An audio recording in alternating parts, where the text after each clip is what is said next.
Oh hey, welcome to the channel. You may be wondering why I have sunglasses on. Yes, this is a lamp staring blindedly at my face. This is a Dolphins video, and we're talking about the Miami Dolphins. Beach, do you get it? I actually live in Florida. I live on the wrong side. And I want to talk about Malik Willis, Quinn Ewers, Tua, Ty Simpson even. So basically, the NFL Combine is going on right now, and here is a quote from Tony Paulini, all right? Overwhelming belief from people I've spoken to is that Jeff Hafley favors signing Malik Willis. People I've spoken with believe Willis ends up with the Arizona Cardinals as they're expected to cut ties with Kyler Murray. Bobby Slowick is also a big fan of Quinn Ewers. So I've made, I think just one Dolphins video. The audio was horrible in that video.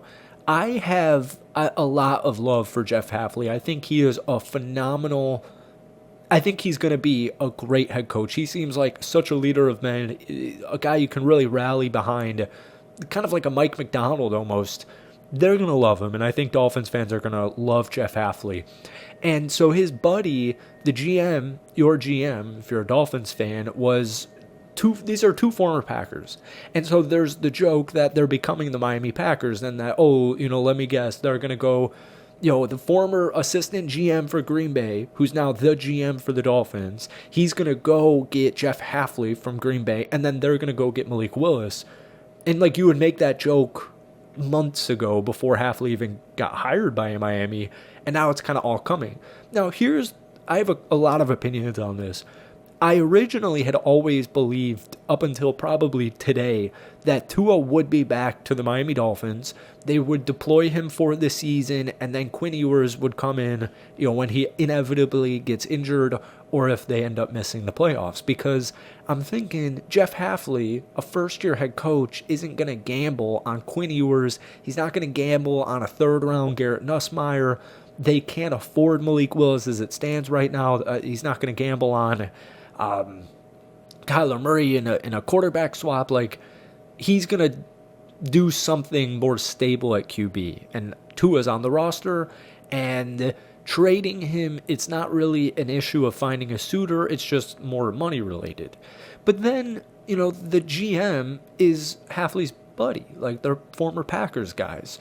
So he probably does have a little bit of a runway if you're thinking, hey, do a Sam Howell Washington Commanders bridge season.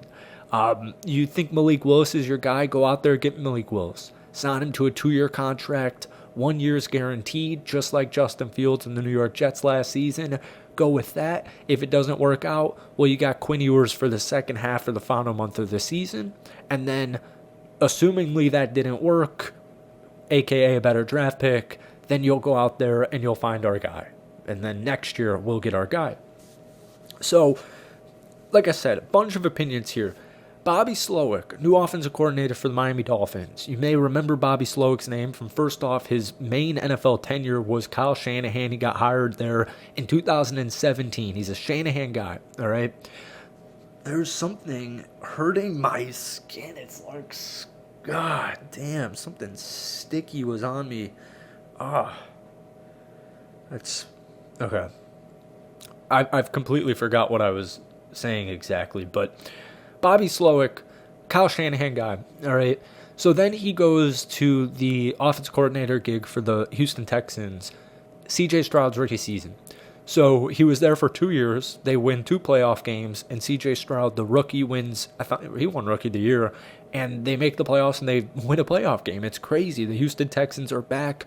Crazy turnaround. They went from a bottom 10 team to a playoff team. I think they won the division. So Slowick ends up getting canned last year. He goes to be the passing game coordinator for the Miami Dolphins. So Bobby Slowick likes Quinn Ewers. Quinn Ewers reminds me of Brock Purdy.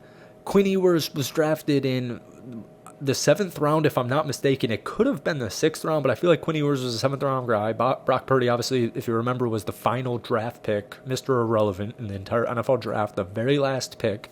And so I'm trying to, link all this. Sorry if it's kind of a mess, but Kyle Shanahan, Brock Purdy, San Francisco 49ers, that's where Bobby Slowick was with. So it makes sense to me that Bobby Slowick probably really likes Quinn Ewers because at the end of the day, Quinn Ewers was a perfect prospect. Coming out of high school, he was perfect. He goes to Ohio State.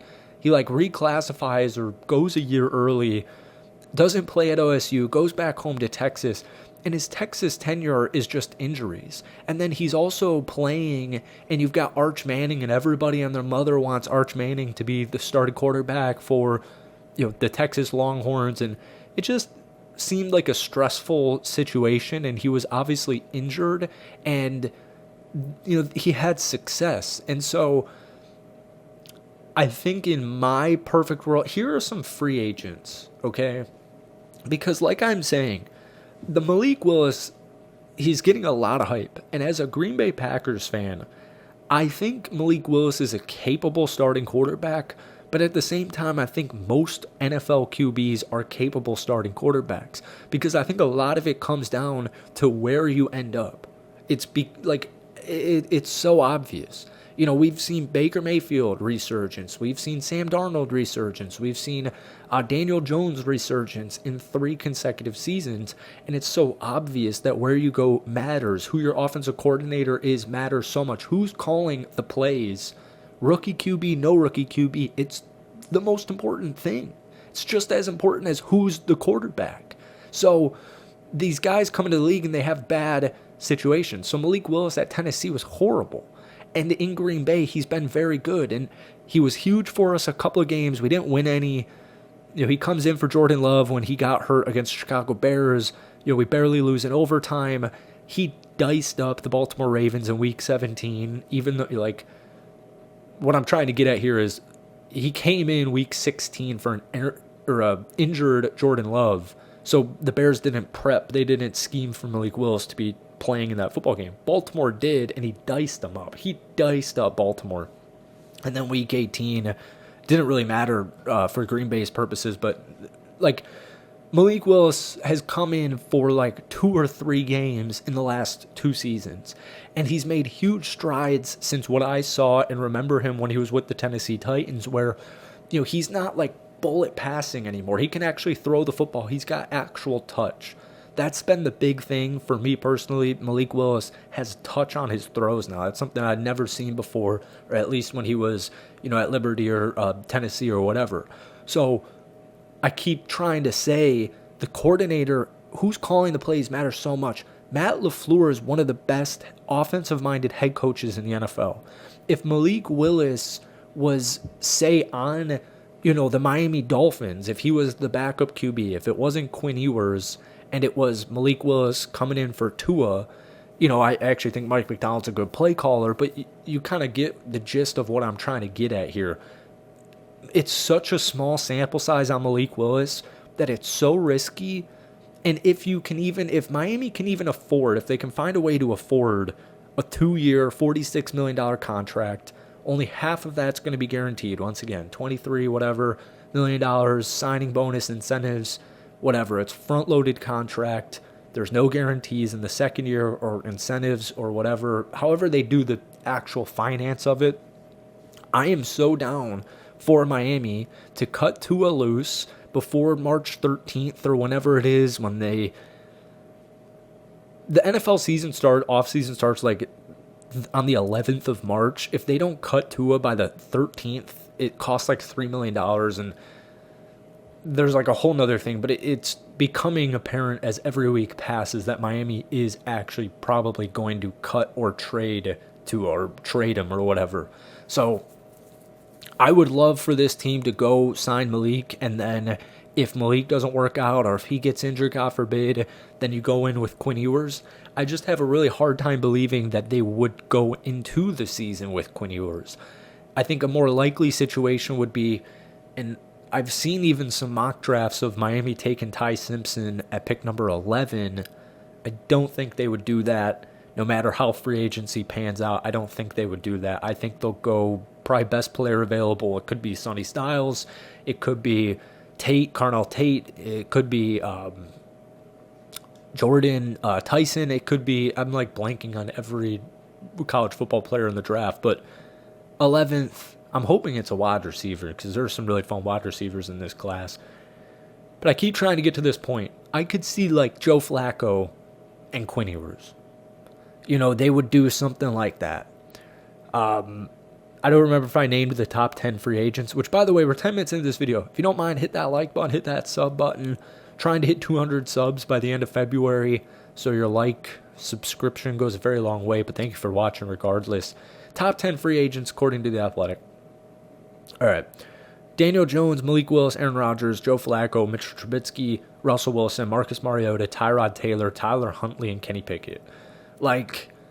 And this would be this would I don't think Dolphins fans would like this, but if you miss out on Malik Willis, like I mentioned, Joe Flacco, Russell Wilson, and Quinn Ewers, Kenny Pickett and Quinn Ewers, it's so complicated because I don't know, when I say that out loud, Joe Flacco and Quinn Ewers is my quarterback room, I don't know. Kenny Pickett and Quinn Ewers is my quarterback room. That's a huge no. But either way, I'm not a fan of tanking. I'm not a fan of outright tanking. I get it towards the end of the season if you're not playing for anything. I'm talking final month of the season and you're just trying to lose games, then I do support losing.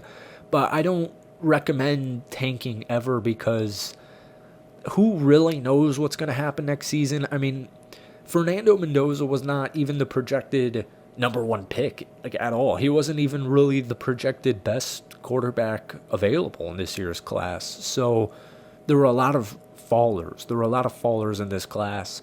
And it's just, I hate playing the waiting game. I don't like when teams play the waiting game. I think it's just I don't want them to be the Jets of last season where you just go out there, you get maybe something at quarterback, but probably not. Justin Fields could technically be a successful starting QB, but we've never seen that at any point in his entire NFL career. Their roster wasn't good. The Dolphins roster just got rid of Tyreek Hill, just got rid of Chubb. They're trying to get younger, new regimen, new coach, just get younger, more athletic, and get the defense back on track, get the quarterback right. It's a process. And it's not going to happen overnight, and it's not going to happen in just one random offseason. And I know Jeff Hafley is not tanking a season. I'm just kind of rambling at this point, but there's so many different possibilities. Even Kirk Cousins is a name out there that isn't on this list because he would have to get traded. It's a weird offseason where Kyler Murray is the top trade quarterback candidate, and Daniel Jones and Malik Willis are the top two free agent quarterbacks. And then there's 1, 2 at best, and Ty Simpson first round quarterbacks. It's a bad year to need a QB. So we'll see what happens. But at its base level, I like Quinn Ewers. I like Bobby Slowick at OC, and I really love Jeff Hafley at head coach, and I really like John Eric Sullivan as well. I think they've got some bright minds in town. It kind of reminds me of a defensive version of what Jacksonville has done with Liam Cohn and James Gladstone, GM and head coach, two young guys, coordinators as well, very young. So Bobby Slowick's 38. Bobby Slowick's name, I feel like you would guess he's 48. It sounds like Wade Phillips to me. Bobby Slowick sounds like he should be in his 60s. It wouldn't shock me. But I really like what they're doing. So just could be a tough regular season next year. But we'll see. Thank you guys for watching. I hope you enjoyed it. Hit that like button, hit that sub button. I'm in a little bit of a rut here on this channel. A lot of videos don't do well, but I enjoy doing it, and you should do things not for views and stuff, but when videos do well, you do get a confidence boost. So I'm just a little bit low, but that's every February in the NFL YouTube world. So thank you guys for watching. Let me know who you think should be the starting quarterback for the Miami Dolphins next season. Goodbye and good night.